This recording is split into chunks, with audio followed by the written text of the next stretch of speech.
राम प्रहरी साधुची केवळ जगाचा तारक. साधुची केवळ जगाचा तारक. आता एक मोठं लांब लचक प्रातःकाळचं वर्णन आहे, त्याचं पद्य रूपांतर आहे आणि त्याच्यातून आपलं हे चिंतन उलगडत जाणार आहे. तर आता ऐका. प्रथम गद्य. त्या तिथे इतके काही निवांत चिडीचूप गप्पगार होते की आहे त्याचा थांग पत्ता मागमुसी लागणे केवळ अशक्य होते. ना आकाराचा ना व्याप्ती वा गुणवैशिष्ट्यांचा आढळ तेथे होता. गुडूप अंधारात अस्तित्वाची खुणगाट पुसली गेली होती. वृक्षवल्ली पशु पक्षी मृतवत थंडगार झाली होती. जवळच असलेल्या सरोवराचे पाणी अति थंडाव्याने गोठून निस्तब्ध झाले होते. चकचकीत शुभ्र संगमरवराच्या पातळ पापुद्र्यासारखे पृष्ठभागी पाणी अंधाराती चमकत होते. नित्याप्रमाणे तो तिथे गेला आणि अगदी अनायसे तिथल्याच एका कातीव पाषाणावर सहज व्हावे आसनस्थ झाला. स्वयंभू आसन जणू त्याच्यासाठीच निर्माण झालेले. काळा कातीव पाषाण आणि त्याच्यावर बसला तो सावळा घोटीव अंगकांतीचा सुजाण अज्ञ पाषाणी सुज्ञ सुजाण साधू. म्हणजे काळ्या पाषाणावर जो अज्ञ आहे त्याच्यावरच एक सुज्ञ सुजाण साधू बसला आहे आणि तोही तितका शांत निवांत आहे की अज्ञ पाषाणावर सुज्ञ सुजाण साधू हा सुद्धा पाषाणावर पाषाण ठेवलेला आहे. म्हणजे एका वेड्या दगडावर एक शहाणा दगड बसल्यासारखी ती एक अद्भुत स्थिती आहे. शीतल वायू लहरी असं म्हणतात उमटत होत्या. त्या सरोवराच्या जलावर नक्षीकाम चित्रित होत्या. शीतल वायू लहरी असं म्हणतात उमटत होत्या आणि त्या सरोवराच्या जलावर नक्षीकाम चित्रित होत्या. हेमंत ऋतूत हा पहाट वाऱ्याचा खेळ चालू होता. गात्रे थिजवून गोठवून टाकणारा आणि अंगाशी झोंबणारा वारा वरचेवर आवर्तने घेत होता. तो तेथे अत्यंत दक्ष आणि लक्षपूर्वक सूक्ष्म साधनात ऐकत होता आणि अर्धोन्मिलित दृष्टीने मात्र तरीही सहज व्हावे सारे टिपत मेंदूत नोंदवित होता. संयम चिकाटी आणि सहनशीलतेने त्याचे सहज वर्तने होते. ज्याच्या मनाचा आशय नष्ट झाला आहे असा प्रशस्त कोरा रिक्त परंतु ऊर्जावान मुक्त छंदी नमनी अमनी असा होता तो. तेथे मी या केंद्राचा अभाव होता. खरे तर त्याच्यामध्ये मी भाव कधी जन्मलाच नव्हता. आंतरिक शांतीत परंतु इंद्रिय सजगतेने क्वाइट बट ऍक्टिव्ह अशा स्थितीत त्याचे दर्शन श्रवण चालू होते. साऱ्या अस्तित्वाची क्रीडा न मनी अमनी साधूद्वारे अवलोकली जात होती. शांत दक्षता किंवा ऍक्टिव्ह क्वाइटनेस म्हणजे जेथे मन नाही किंवा मनाचे अमन झाले आहे त्या कारणाने तेथे केवळ विशुद्ध चैतन्य संपृक्ततेने असून उर्वरित इंद्रिय मात्र दर्शन श्रवण प्रतिसाद यामध्ये निसर्ग सुलभतेने संपूर्णतः सक्षमतेत कार्यरत आहेत. Son of passive mind with active body organs यालाच शांत दक्षता म्हणतात, जी साधू संन्यासी यती मुनी यांना सहज साध्य असते. विना केंद्र विना मी विना मन असा हा अमनी खेळ बराच वेळ चालू होता.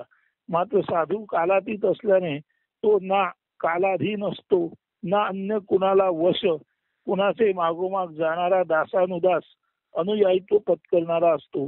तो ना अधीन ना अधीर असतो. म्हणजे तो कुणावर अवलंबून पण नसतो आणि तो अधीर म्हणजे काही जाणण्यासाठी फार उत्सुकी नसतो. तो नेहमी केवळ शांत रक्षक असतो. साधू सुजाण असल्याने त्याचा ज्ञानसूर्य किंवा ज्ञानभानू सदा दीप्तिमान उदितच असतो. खरे तर स्वप्रकाशातच नप्ती म्हणजेच स्वप्रकाश तो सारे स्वयंभूत्वे जाणत असतो. अगदी विना आयास विना सायास. पाहता पाहता उशक काळ झाला. उषासुक्त गाणाऱ्या पक्ष्यांवर खुश होऊन उषादेवीने त्यांना वर दिला. फलस्वरूप म्हणून त्वरित पंच उशक कालाने पूर्वाचलावर लाली पसरली. अंधाराचे जाळे फिटले. सरोवराजवळ असलेल्या वड आणि उंबराच्या झाडांवर पक्ष्यांची शाळा भरली आणि किलबिल गीते सुरू झाली. लाल चुटूक पिवळसर वड उंबरांची फळे पक्षी खात खात गलबलाट करत होती. फळे खाल्ली जात होती थोडीच, मात्र सरोवराच्या पाण्यात टपटप पडत होती पुष्कळ. त्या फळांचा पडताना पाण्याच्या पृष्ठभागावर जिथे जिथे आघात होई तिथे तिथे वर्तुळ मध्ये तयार होई आणि तेथून पसरत वर्तुळामागोमाग वर्तुळांची नक्षी उमटे. सरोवराच्या शांत निवांत पाण्यात केंद्र निर्मिती होई. शांत निवांततेत केंद्र, स्वस्थतेमध्ये अस्वस्थ, शांत निवांततेत केंद्र, स्वस्थतेमध्ये अस्वस्थतेचा उगम. हाच तो मानवरूपी चैतन्य सरोवरात होणारा अहमचा आघात, ज्याने पुढे जाऊन आकार गुण वैशिष्ट्ये आणि व्याख्या धारण करून अहंकार दैत्य मातला उन्मत्त झाला. अहम मीचा शोध खरोखरच इष्टोपलब्धी म्हणावी लागेल की अहम मीचा शोध खरोखरच इष्ट उपलब्धी म्हणावी की भेदाभेद अपत्यांना प्रसविणारी कृत्या म्हणावी. अहम मीचा शोध ही खरोखरच चांगली उपलब्धी आहे की भेदाभेद संततीला निर्माण करणारी कृत्या म्हणजे राक्षसी आहे. साधू सतत चिंतनात होता. अहम मी हाच भौरव असल्याचा साक्षात्कार त्याला झाला होता. अहम मधूनच सारा वेगळेपणाचा संसार आय टू दे फुलत असल्याने आणि त्याच्या अतिरेकानेच सारे विश्व आज भेदाभेद अमंगलतेच्या कुंभीपाकात म्हणजे नरकात स्वकर्तृत्वाने मानवानेच लोटले आहे. जरी मानवाच्या कर्तृत्वाची मनमंगल गाथा मान्य केली तरी त्याच कर्तृत्वाने खरे तर अहमच्या पिंडपोषित अप्पलपोटेपणाने ही गाथा वा गीता आता त्याच्या अंताची नांदी ठरत आहे. मी हाच भवरोग जाणणारा साधू स्वतः मात्र विशुद्ध चैतन्य विधानच केवळ चैतन्याने चैतन्यपूर्ण चैतन्य जागविणारा लागल्या म्हणूनच या अस्तित्वात अस्तित्व म्हणूनच केवळ असणेपणी असणारा नैष्कर्मी योगी होता. यदृच्छेद्वारे वर्तणारे ब्रह्मचैतन्यच जणू काही अखिलातला एकलव्य एकच समग्र आणि समग्र म्हणजेच एकमेव. येथे तुझे काही नाहीच नाही, केवळ चैतन्य. तो सारे अस्तित्व म्हणजे तो स्वतः सारे अस्तित्व म्हणजे चैतन्य लाघवच होता हे जाणत होता. सर्व दृश्य जगताचे मूळ अदृश्य चैतन्यच आहे. हे अखंड चैतन्य स्वभावता निर्गुण निराकार असून सतत हालचालीत असल्याने त्यातून निर्माण होणारे नक्षीकाम दृश्य जग हे मायावी व अशाश्वत असल्याचे त्याला पक्के ठाऊक आहे.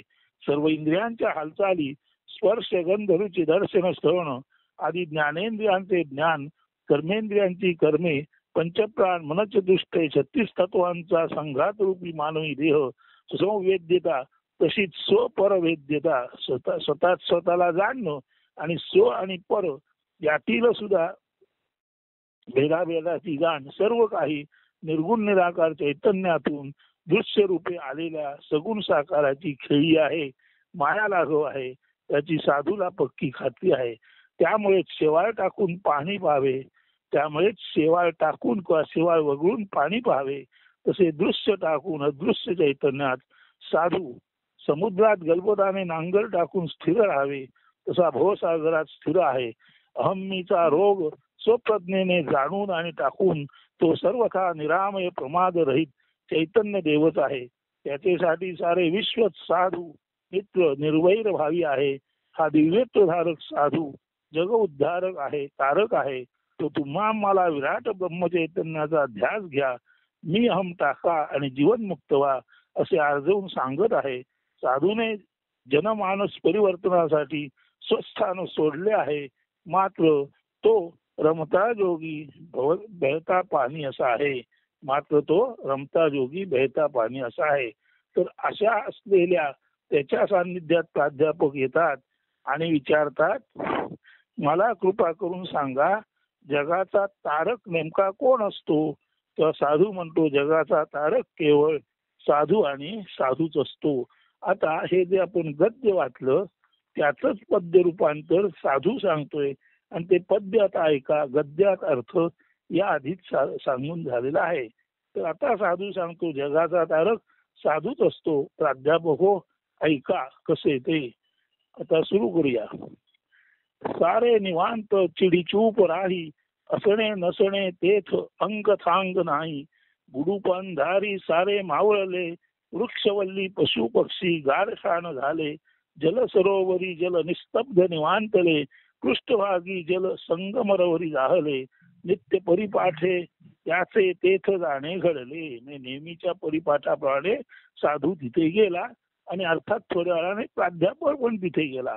नित्य परिपाठे त्याचे म्हणजे साधूचे आणि प्राध्यापकाचंही नित्य परिपाठे त्याचे तेच जाणे घडले प्रशस्त पाषाणी. आता इथे साधू, इथून पुढे सर्व साधू. प्रशस्त पाषाणी स्वयंभू आसन गवसले काळा तुकतुकीत काती पाषाण तोही म्हणजे साधू सुद्धा तैसा काळा घोटी व सुजाण. हा साधू वर्णकांतीने काळा आहे आणि घोटी वंगाचा आहे, पण तू हा साधू आहे, ज्ञानी आहे. तो ज्या काळ्या काती पाषाणावर बसलाय तो काळा काती उपासन अज्ञ आहे आणि साधू मात्र सुज्ञ आहे. जरी जरी तो शरीराने वर्णाने काळा आणि घोटीव म्हणजे सुदृढ असला तरी काळा तुकीत काती व पाषाण तोही तैसा वर बैसला जणू काळा घोटी व सुजाण. शीत वायू झुळक आसमंती वाहे संगम रवरी जलपृष्ठी नक्षी चित्रत आहे. हेमंती हा खेळ खेळे पहाट वारा गात्रे थिजली गोठवी थोंबे गार वारा. दक्ष लक्षतेने तो तेच तितिक्षेत राही सूक्ष्म साधनाद ऐके अर्धोन मिलित दृष्टी पाही. विना केंद्र श्रवण दर्शन तेथ चाले अस्तित्वाची क्रीडा नमनात साधू शांत दक्ष पाहे. बहुत समय ऐसा खेळ चालू राही कालातीत साधू त्या मुळी अधीनता नाही. अधीनता नाही अधीरता नाही सुजान ज्ञान भानू सदा उदित राही. पाहता पाहता उशक काल होई उषासूक्त गात पक्षी अंधारा उशाप देई. फळे उशाप त्वरित पूर्वांचल उजळे वडउंबराच्या झाडावरी खगशाळा भरे. लाल चुटुक पिवळसर फळे पक्षी खाती खाती थोडी जल सरोवरी बहुत पडती. टपटप आघात जलपुष्टी होती आघात मध्याधुनी वर्तुळे पसरत राहती. सान थोर वर्तुळे जलाशयी साधू पाही विना केंद्र अस्तित्वी अनेकानेक केंद्रे उमटती. तैसेची जीवनी केंद्र रूपे मी जन्मताती मी हाची भोरोग मी हाची भोरोग साधू जाणत आहे. साधू प्रज्ञा मी रहित कैवल्यात राहे. अखिलात अखिलात साधू साधुत्वाने आहे. एक समग्र अद्वय चिद्विलास जाणत आहे. अवघा एक चैतन्याचा खेळ चालला आहे. दृश्य मूल चैतन्य अदृश्यची राहे. अखंड चैतन्य स्वभावे निर्गुण निराकार आहे. दृश्य तैसे राही जैसे जळीचे शेवाळ मी तू तैसेची चैतन्य माया जाल.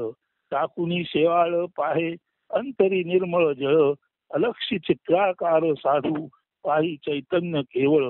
म्हणून साधू साक्षी असाधू न काही राहे. सारे जग त्याचेसाठी निर्वैर मित्र जे आहे. ऐसा साधू जगन्मित्र दिव्यत्व धारक साधूची केवळ जगाचा तारक. आपुले स्थान सोडी साधू अवचित विशाल विराट हृदयी धूमा विद्या विलसित.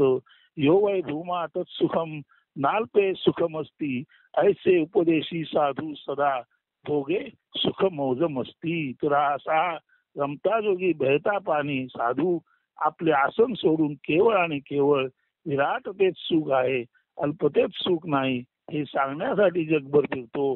म्हणून प्राध्यापक महोदय हो, हा साधूच जगाचा खरा तुरा तारक आहे हे समजून घ्या. प्राध्यापक त्या साधूच्या असामान्य विद्वत्तेने आणि त्याच्या काव्य प्रतिभेने प्रभावित होऊन त्या सरस्वती रूप साधूला नव्हे, साधू म्हणजे जणू चालते बोलते ब्रह्म, अशा त्या चालत्या बोलत्याला ब्रह्माला वंदन करतो आणि अत्यंत आनंदित होत्साते प्राध्यापक आपल्या कार्याकडे विद्यादान यज्ञाकडे परततात. पुन्हा एकदा नवीन ऊर्जा नव्या जोमाने आणि अधिक ज्ञानाने संपृक्त होऊन प्राध्यापक आता ब्रह्माच्या जवळ म्हणजे सलोकता समीपता स्वरूपता ह्या 3 पायऱ्या चढून गेल्या आहेत. आणि अर्थातच काही काळानंतर ते स्वतःच ब्रह्मरूप म्हणजे सायुज्य ब्रह्म होणार आहेत. तेव्हा प्राध्यापकांनी जाणून घेतले आहे की साधू हाच केवळ जगाचा तारक असतो. तोच केवळ तुम्हाला ब्रह्मज्ञान देऊ शकतो आणि त्याचेच द्वारे तुम्ही आपले ईप्सित ब्रह्म गाठू शकता नव्हे. आय एम दॅट ही खरी गोष्ट तुम्हाला त्या साधू रूपी जगाच्या हित साधणाऱ्या चालत्या बोलत्या ब्रह्मातूनच कळू शकते, जाणता येते. हे समजून साधूच्या प्रति अत्यंत आदर आणि नम्रभाव व्यक्त करून त्याच्या पुढे मान लवून आणि त्याला नमस्कार करून प्राध्यापक आपल्या ज्ञानदान यज्ञाकडे नेहमीप्रमाणे अग्रेसित झाले. धन्य असतू. धन्य, धन्याचा अर्थ धन्य असतू म्हणजे प्राध्यापक म्हणाले धन्य हम, धन्य हम. मी धन्य झालो, मी धन्य झालो. आणि असतू म्हणजे पुरे, आजच्या दिवस आता इथेच थांबूया. ज्याला इत्यलम म्हणजे इथेच थांबूया. उद्याच्या रामप्रहरी पुढील ब्रह्माबद्दल काही जाणता येते का ते पाहूया. अशा अर्थाने सर्वांना धन्यवाद देतो आणि सुप्रभात मंगल कामना व्यक्त करून शुभदिन म्हणून आज येथेच थांबतो.